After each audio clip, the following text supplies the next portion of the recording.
adalah wujud misteri yang bergejolak dalam hati. Baik buruk, kejam, pilu, sampai kisah ironis. Semua akan kita kuak di sini menembus mata batin. Di program ini kami akan menghadirkan orang-orang yang pernah ataupun masih melakukan tindakan di luar batas kewajaran. Dan bintang tamu yang hadir malam hari ini adalah Weni Panca. Weni, selamat malam. Halo, selamat malam Mbak Yu. Terima kasih hadir di menembus mata batin. Sama-sama, terima kasih. Belakangan ini ada kejadian-kejadian yang di luar akal sehat yang berkaitan dengan mistis lagi gak, Wen? Kebetulan kemarin itu ada Kayak gimana ceritanya? penampakan dari video seorang security di rumah menjaga pos, dan itu masih sama hantunya, yaitu tuyul. Videonya ada? Videonya ada. Oke, nanti kita akan tayangin ya. Kamu bawa nggak videonya sekarang? Bawa. Oh, boleh saya lihat? Boleh. Oke, jadi ceritanya seperti apa sih? Jadi ada tetangga yang mengirimkan video itu ke aku. Wen, ini ada tuyul yang penampakan itu lewat handphone. Dan itu tuyul itu aku cek di CCTV rumah itu masih sama tuyul yang pernah ada penampakan juga di rumah. Sama bentuknya, gerakannya? Sama, loncat-loncatnya tuh sama. Coba saya lihat, boleh nggak? Dan nanti kita akan tayangkan juga buat pemirsa gimana videonya.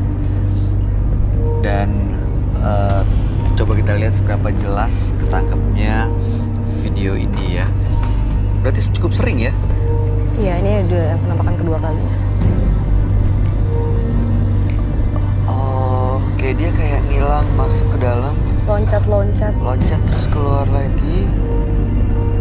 Oke. Waktu yang sebelumnya seperti ini juga? Sama seperti ini. Tapi dia tuh loncat-loncat di pagar rumah. Itu kamu nggak takut tuh? Kalau Itu ada tuyul takut, seperti makanya sampai itu? sekarang tuh aku ngasih tahu ke pemirsa juga kayak yang, aduh, ini tuh yang benar-benar pertama kali aku lihat, dan ini tuh aku pikir yang di CCTV rumah itu mungkin itu kapas atau apa. Ternyata ini dari video handphone, dan itu yang nangkap security, dan itu dikirim ke semua. Bukan asap mobil, knalpot. Bukan. Bukan ada anak kecil lewat juga ya? Ada motor lewat. Oke, mudah-mudahan sih baik-baik aja ya kondisi rumah dan lingkungannya ya. Amin, amin. Gak ada yang kehilangan atau terganggu. Baik, Weni, kita akan segera ketemu dengan partisipan kita yang pertama. Siap. Berikut ini akan hadir seorang wanita yang mengaku melakukan guna-guna untuk mendapatkan harta. Malam hari ini kami akan panggil dia dengan nama samaran. Kami persilahkan Lita.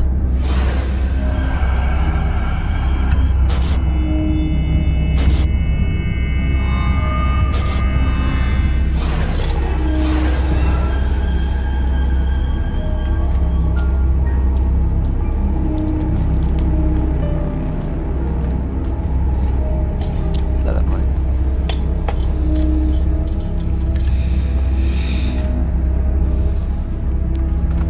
Selamat malam, Lita. Malam. Apa yang mau Mbak Lita ceritakan? Saya ingin menceritakan rasa sakit hati saya terhadap majikan saya. Oke, kenapa sakit hati? Karena sebagai pembantu, biasanya kalau kita ada kesusahan, seorang pembantu harus niat menolong pembantu, kan? Tapi saya berulang kali tidak pernah ada bantuan itu. Waktu itu butuh bantuan untuk apa ya? Pada suatu hari, teman saya mempertanyakan kembali kepada saya, "Mbak, gimana majikannya?" Saya bilang, semakin sakit hati saya sama majikan.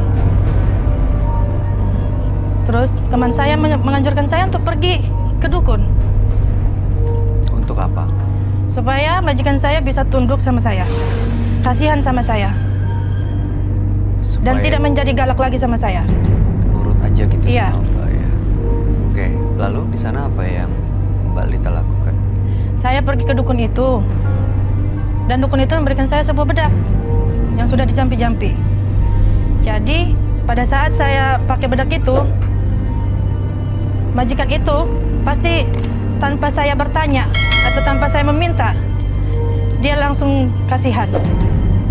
Dan langsung bantu? Iya, Bantu soal keuangan maksudnya? keuangan. Oke, begitu beneran terjadi, berhasil apa yang diinginkan? Pertama, saya tidak berhasil. Lalu saya pergi karena dia sudah menceritakan kehebatannya dia. Sampai-sampai dia membantu seorang wanita dengan gaji yang berpuluhan juta. Kenapa saya tidak bisa? Ketika saya meminta bantuan itu kepada sang, Iya, saya makan itu kemenyan. Karena saya sudah minta tolong kedua kali. Pertama, bedak. Kedua, dengan yang disarankan saya memakan kemenyan. Jadi ini orang pintar ya sebenarnya ya, Iya. bukan ahli agama atau pemuka agama Iya. ya. Oke, baik. Setelah itu dimakan kemenyannya. Iya, saya makan kemenyan. Dan tujuan Anda datang ke sini untuk apa? Tujuan saya ke sini hanya untuk pengen mempertanyakan ke Kak Roy. Yang selama ini saya rasakan setelah saya pergi ke orang pintar ini sangat jauh berbeda. Bedanya? Bedanya, ada seorang wanita yang selalu mengikuti saya. Dan itu mulai saya rasakan semenjak di Jakarta ini. Baik, mudah-mudahan malam hari ini gangguan-gangguan dan teror gaib itu bisa selesai ya. Dan Mbak Lita bisa tetap bekerja, masih bekerja di tempat Masih. yang sama. Ya, bisa tetap bekerja dengan nyaman tanpa harus menggunakan hal-hal mistis seperti ini ya. Iya, Kami akan ajak Mbak Lita untuk langsung bertemu dengan sahabat kami. Dia adalah seorang indigo. Kami persilahkan Roy Kiyoshi. Sebelumnya, tim Mata Batin sudah memberikan tanggal lahir dan nomor rumah partisipan kepada Roy Kiyoshi. Dengan mata batinnya, Roy akan membaca berdasarkan angka yang kami berikan. Lita, mendiami nomor rumah 18 dan terlahir tanggal 25 November 1984. Sosok yang keras kepala dan berani melakukan sesuatu. Dari karakternya yang berani, saya melihat ia tidak peduli untuk menyakiti orang lain. Selain itu, saya juga merasakan dirinya sulit sekali untuk mengontrol emosinya. Hal ini yang membuat banyak orang menjauh darinya. Saya melihat Lita dihantui oleh sosok kuntilanak berambut panjang.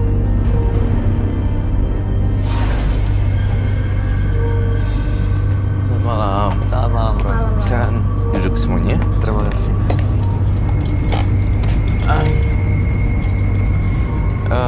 Sebelum saya mulai, saya pengen Winnie Panca yang bacain ini. Rita 25 11 1984 1984 18. Nomor rumahnya 18 ya, oke. Lita adalah seorang asisten rumah tangga supaya majikannya nurut karena waktu itu pernah sakit hati dikecewakan, lalu datang ke orang pintar, makan kemenyan dan melakukan ritual. Setelah beberapa kali akhirnya majikannya nurut ya, tapi malah diganggu sosok gaib. iya, Makanya malam hari datang ke Menembus Mata Batin untuk menghilangkan segala teror-terornya. iya. Tapi Roy, kenapa kamu minta Weni yang baca tadi profil Lita? Saya ngeliat di diri Lita ada keterikatan makhluk halus yang di badan dia itu kayak suka sama Winnie Panca. Winnie. Beneran serius. Dan terutama rambut kamu. Gini, jadi Roy melihat Lita melihat Winnie itu dari cara dia makhluk halusnya itu kayak suka gitu sama kamu. Terus berharap opsinya kamu bisa lebih dekat dengan dia. Itu pembacaan aku ya dalam pikiran aku. Seperti itu. Itu makhluk gaib yang suka sama Weni itu yang memang karena dari si orang pintar atau yang mengikuti sejak datang ke studio ini, Roy?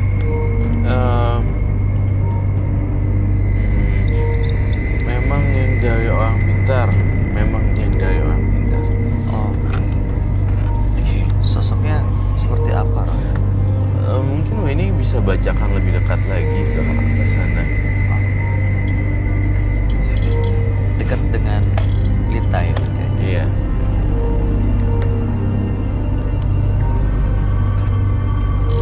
Serius? Betulan itu. Serius? Iya. Tapi nggak ada apa-apa kan? Nggak ada sih. Harusnya. Dekat situ. Ah. Takut aku, jangan dong.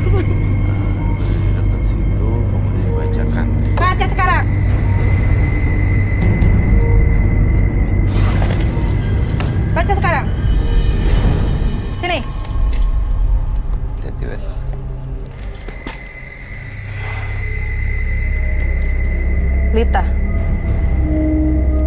25 November 1984. Nomor rumah 18.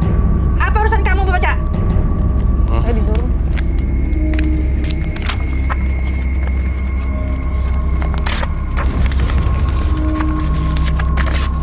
Dia emosian nih. Saya tidak suka.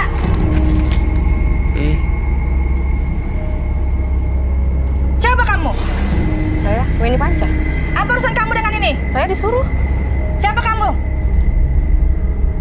Ya udah, Balita. Balita tenang ya.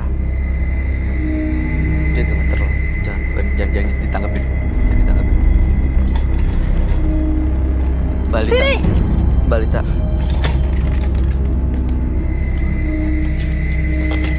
Kenapa? Apa? Mau apa? Apa urusan kamu dengan baca itu? Saya disuruh sama Roy. Si Roy apa kamu? Saya disuruh sama Roy. Disuruh sama Roy? Iya, disuruh baca. Tadi kan Mbak denger kan? Kenapa? Udah sabar, Balita. Wen, tinggal dulu. Gak usah ditanggepin. Balita, tubuhnya bergetar gini, emosi banget nih. Saya emosi? Iya, terasa banget panasnya. Balita, silakan duduk lagi ya. Kita lanjutin lagi ya. Tadi Wendy diminta Roy untuk baca bukunya, makanya dia menyebut nama dan tanggal lahir dan nomor rumahnya Mbak Lita. Silakan duduk, Mbak. Sabar ya. Itu yang mau kamu pancing dia ya pakai Wendy. Seharusnya Mbak Lita tidak usah menggunakan emosi yang berlebihan untuk apa ya, mengeluarkan ini berkoar-koar. Dan saya juga heran juga ya, antara dia yang marah atau makhluk halus yang marah. Marah atau suka sama aku sih kok dia marah? Marah dan suka jadi tipis sih, antara tidak kesampaian dan ada perbedaan kasta dan strata di sini, bahwa rambut kamu seperti itu, rambut dia seperti itu jenisnya. Jadi there's two different types of that kind of those hair, you know. Maksudnya dia tuh suka tapi nggak bisa memiliki, jatuhnya marah. Oh, jadi kesel sendiri. Kesel sendiri. Plus juga dia itu maklum juga, saya lihat kan ini asisten rumah tangga, jadi tingkat pemahamannya kurang. Dan dia diikuti makhluk halus juga. Jadi udah campur. Ditambah jadi satu. pengaruh itu ya. Iya. Bikin dia susah pikir. Background, gitu. backgroundnya, Terus kok dia ngeliatin aku terus gitu? makhluk halusnya, kuntilanaknya. Aku lihat dia kok kayak kuntilanak ya, tapi rambutnya nggak itu. Karena dia memang kagum, suka sama Wendy. Tadi Roy minta Wendy untuk melakukan itu supaya mancing dia keluar sebenarnya. Dan ini beneran keluar. Beneran keluar. Kepancing. Iya, kepancing. Jangan kepancing emosi juga. Enggak. Ya, Wendy, sabar ya. Oke. Kau melihat sosoknya seperti apa ya?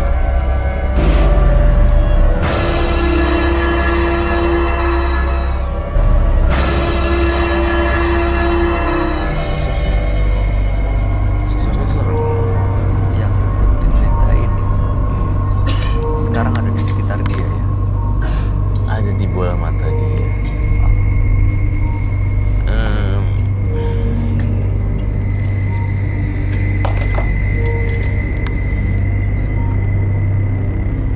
Saya nggak tahu ya, saya kaget juga dia marah-marah nggak jelas gitu. Sebenarnya kenapa gitu ya? Orang Wendy nggak salah apa-apa, cuma bacain doang. Bener gak sih? Maksud saya Kenapa dia marah? terlalu berlebihan, marah. Terlalu emosional. Ya, emosional. Karena emang menurut saya, ya saya tahu sih dia diikuti oleh makhluk halus, tapi harusnya dia bisa mengendalikan controller di dirinya dia gitu loh, maksudnya aku. Balita, kalau ada bisikan-bisikan yang bikin hati Balita panas, makanya ditahan, dilawan ya. Karena kan ingin lepas dari semua teror gaibnya kan. Itu semua orang kan bisa terima Ya, karakter apa namanya, karakter marah-marah gitu kan, bikin orang jadi nggak respect. Attitude is everything, ya kan, Bay? betul sekali. Dan majikan yang di rumah pasti jadi nggak simpati kalau sikapnya seperti